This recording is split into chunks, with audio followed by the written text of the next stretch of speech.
Hello, today we're going to be helping my sister work on her Ford truck. And she will give you some explanation on what it is. Okay, we have a 1997 Ford F-150 extended cab Lariat, 4-wheel drive, 5.4 liter. So what we're doing is we're replacing all the ball joints on it. Most aftermarket sets for the ball joints don't have a replaceable one. You have to replace the entire control arm. The lower one is replaceable, but you have to use a ball joint press, which is what we have lined up here.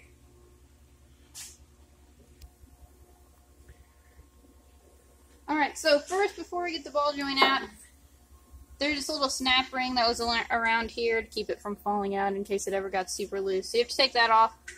The way we set this up is we're going to push this out of the bottom, and other ball joints come in from the top or whatever. These have a lip on the bottom. So they have to be pushed out from the bottom, they have to put in from the bottom. Sorry, pushed out from the top, put in from the bottom.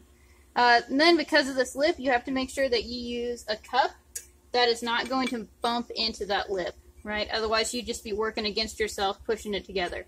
So we've got this cup that fits around this. This is the new one, but they're the same size.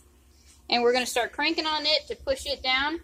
You have to make sure when you go through here that this part of the ball joint goes through this hole right here. You can see it underneath.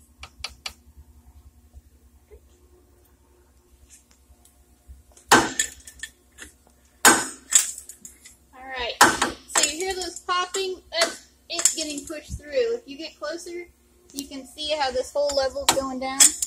That's because we're successfully pushing the ball joint out.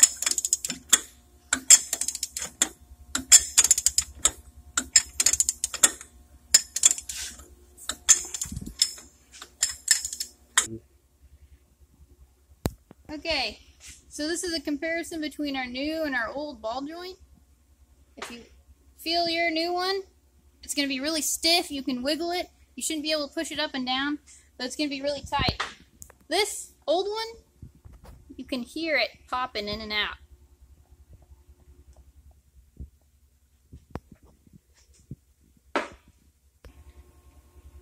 Alright, so now we're lining up the new ball joint, which is kind of frustrating. This one lined up really good and really easy. We're going to use this cap this time so that we have pressure on the top instead of pushing through to the bottom. And we had to make sure that the bottom cut seats on the ball joint, not around it like the last one. Alright, so now we're putting the snap ring on I told you guys about. That went on super easy. I always make them angled out this way, that way it's easily to get on when you have to replace them.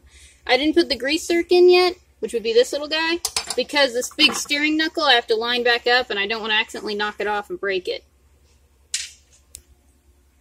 Stay tuned for our next video where we're going to be replacing this upper control arm that doesn't look too great with this much newer one.